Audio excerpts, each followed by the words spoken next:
Hey, what's going on, guys? It's your boy Breeze coming to show you with a new NBA 2K16 tip. Today, guys, I'm going to be showing you the best build for small forwards in 2K16.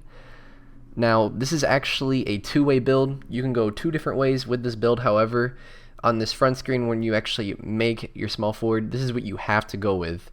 In my opinion, there's no other way you can really go, and you got to go small forward. You got to go outside. And you gotta go with a height of 6'7". So make sure your scoring style is outside and your height is 6'7". Don't go any taller, don't go any shorter. Wingspan, max it out. Shoulder width, put it up just a little bit. And dominant dunk hand, either hand in this, go right or left, whatever you prefer. Now, guys, the height, little explanation. The reason why you don't want to go any taller is because it will affect your ratings way too much. You won't be able to become elite in really any area, not even in shooting, if you go any taller.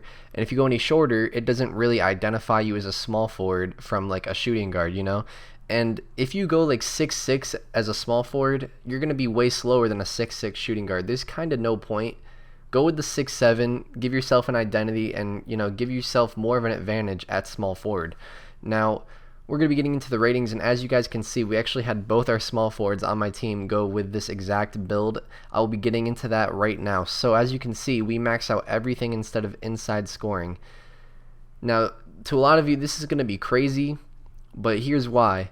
If you max out your inside scoring, guess what? If you max out your inside scoring, guess what your rating is going to be? Yep, that's right. You see it on the screen. A 67 driving layup is your maxed out driving layup with a 6'7" small forward. Now, if you had like a 6'6" or 6'5", it might be a couple points better. It might be a 70, 71. Either way, that's still really low, and you're not going to be that great at finishing layups around the rim regardless. And keep in mind, that is if you have it maxed out. So you're going to have to make a choice on whether you want to be able to rebound or if you want to be able to finish around the rim a little bit. Keep in mind, guys, that when you max out your rebounding, you get your rebounding in the 80s. So we are monsters on the boards, and we can knock down shots. Our small forwards are more spot-up guys, and on the break, I mean, they can still throw it down. We're not afraid to throw it up to our small forwards on the break. They can still finish just fine on the break. It's just obviously in a half-court offense, you're not really going to be able to drive and rely on your guy to finish. But even if you maxed out your inside scoring, you still wouldn't be able to rely on him to finish because your layup would still be so low.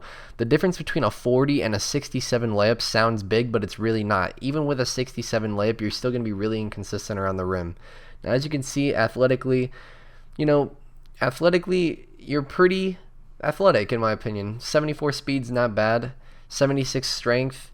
So that's pretty good. You can move. You got an 87 mid-range, 85 3-ball, 70 dunks, so that's not bad, especially if you can boost it to a 75, and then obviously you can boost your athleticism to a 79, 69 ball control, 90 passing. Now, you might, if you really want to put that inside score up, you might not want to touch playmaker, or you might want to balance it out, but don't balance it out with your inside score, guys. It's not worth it because you're going to end up with like a 50 layup. It's just not going to be worth it. Unless you're maxing out your inside score, it's really not worth touching, and that's why we went with the build that we did. And that's why you really have two options, guys. You have two options. One, you could go with inside scoring style so you can actually finish around the rim, but you will not be able to shoot whatsoever. You could go with outside scoring style. You could be a knockdown shooter, and you can still finish around the rim a little bit. You'll be able to dunk, especially if you boost it to 75. On the break, you'll be able to finish a little bit.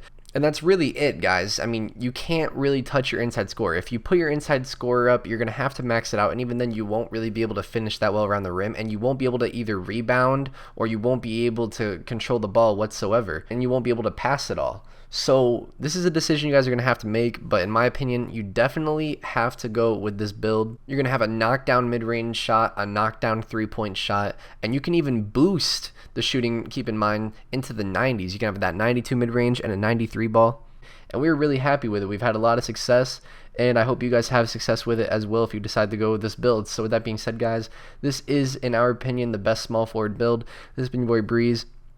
I'm signing out. Hope you guys enjoyed, and I'll talk to you guys in the next tips. So if you guys aren't subscribed, hit that subscribe button. Don't know you're doing a lot of fire coming out. I'll talk to you guys soon. Have a nice day. This has been your boy Breeze. I'm out. Peace.